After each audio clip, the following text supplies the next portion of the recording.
প্রিয় দর্শক, আসসালামু আলাইকুম। আমি আমার বাড়ির আঙ্গিনায় ছোট্ট পরিসরে একটি দেশি মুরগির খামার করেছি। এই যে দেখতে পাচ্ছেন, আমি এখন এই খামারের ভিতরে আছি। চতুর্পাশে জাল দিয়ে ঘেরাও করা, উপরে সনের ছাউনি, নিচে অবশ্যই ফ্লোর করতে হবে। এখনও করা হয়নি, ঢালাই করা হয়নি, ঢালাই করব সময় করে। তো আমি ভিতরে একটা খাঁচা করেছি মোরগ মুরগি রাখার জন্য। তো আমি আমার এই খামারে প্রাথমিকভাবে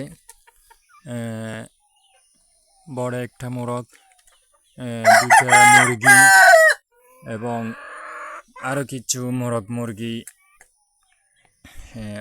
টোটাল 16টি মতো মোরগ মুরগি উঠিয়েছি। এই যে আপনারা দেখতে পাচ্ছেন, এই মোরগ মুরগিগুলা অবশ্যই বাজার থেকে কিনে এনেছি। এখন এগুলোকে বাজার থেকে আনার পর বিভিন্ন ওষুধপত্র দিয়ে এগুলোকে প্রক্রিয়ার মধ্যে আনার চেষ্টা করতেছি।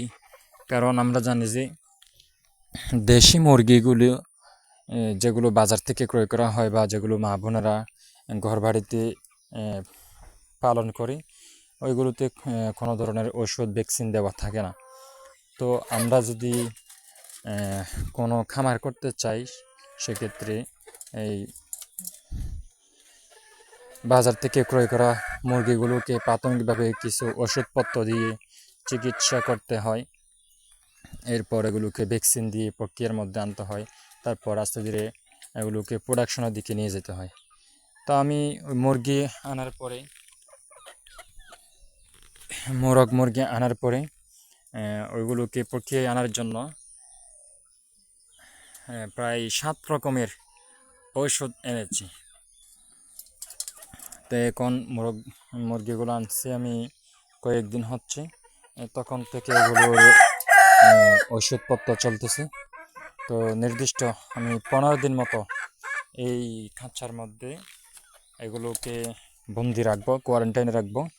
তো 15 দিন রাখার পর এইগুলোকে আমি এই যে বাহিরে দেখা যাচ্ছে আমার বাড়ির আঙ্গিনার চতুর্পাশে আমি ওই যে বাহিরে দেখা যাচ্ছে একটু দূরে জাল দিয়ে ঘেরাও করেছি, যেন আমার মুরগিগুলা বাহিরে যেতে না পারে, আবার বাহিরের মুরগিগুলা যেন আমার ভিতরে ঢুকতে না পারে, যেন এগুলো আলাদা থাকে, কোনো রোগবালাইয়ের সংক্রমণ যেন হওয়ার সুযোগ না হয়, সেভাবে প্রক্রিয়া করে রাখার চেষ্টা করব ইনশাল্লাহ। তো আমি মাত্রই শুরু করেছি। আল্লাহ তাআলার যদি অশেষ রহমত আমার সাথে থাকে, ইনশাল্লাহ আমি এইগুলো দিয়ে স্টেপ বাই স্টেপ আমার খামারটাকে বড় করার চেষ্টা করব। আপনাদের দোয়া প্রত্যাশা থাকবে, আপনারা দোয়া করবেন যেন আমি আমার এই কাজটা সম্পন্ন করতে পারি।